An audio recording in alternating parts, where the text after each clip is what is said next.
Okay, hello, this is Deborah Fringundam again. Picking up from where I left off in the last video, I was talking about challenges of, paying for stuff. In this case, it was, continuing school and paying for school. And I did some unthinkable things like getting in the plane and going to Rome, to France, to London, to Rome, just to look for a way to come back and so that I can stay in school. And I remember the next time I didn't go to Europe, I went to Cameroon. Avon products were very much in demand in Cameroon. So what I did was I got, boxes upon boxes upon boxes of Avon, and I took them to Cameroon during the summer to sell them, and in order to pay for tuition. Now, I was saying that if you really want to do something, you will find a way. You can't just say, I can't do it. It's not possible for me to do it. And just say, okay, that's it, and just make do with what you got. So I went home and, oh my God, customs in Cameroon. Oh, Jesus, what?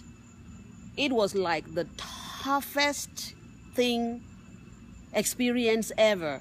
And people are so, how should I put it?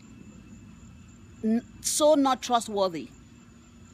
Okay, so before I went home, I had called and talked to, people who actually wanted to buy the stuff. So brought them, and I was just supposed to do wholesale and, come back, because the summer is only 3 months. I can't do retail. So all of this stuff I learned from my mother, by the way, because my mother, there's nothing that she couldn't sell. So my mother would sell anything, talk about it, talk about the little things in Janga, okra, njamanja, whatever, she would sell just because she wanted her children, to go to school or to eat, to feed her children. So I learned all of this from my mother. I just don't sit down waiting for things to happen. And so, but anyway, the custom people made it so difficult. And it wasn't that I did not expect to pay custom duty. I did.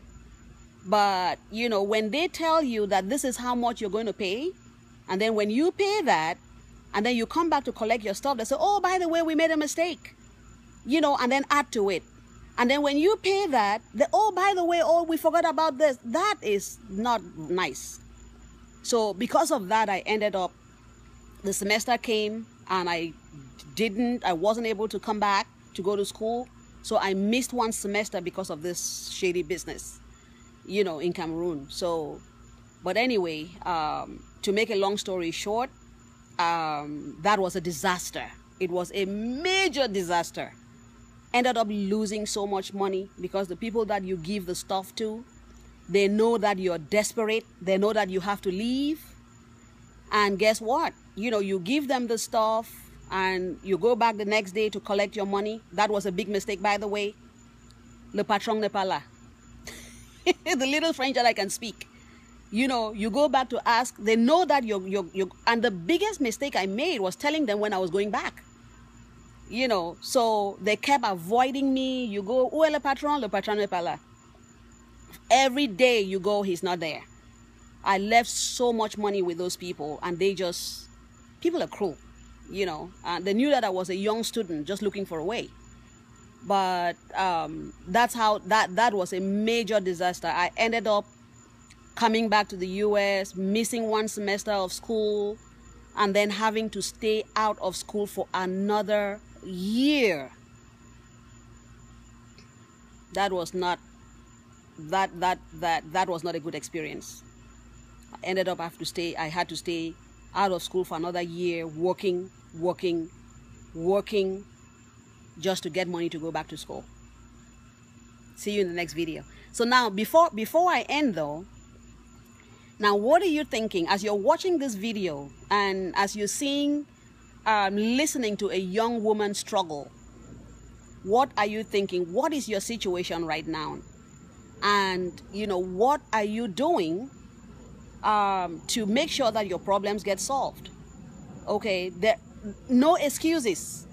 If you want your life to be better, there shouldn't be any excuses whatsoever. You have to do what you have to do, whatever it takes, to make sure that you move to the next level. All right, see you in the next video.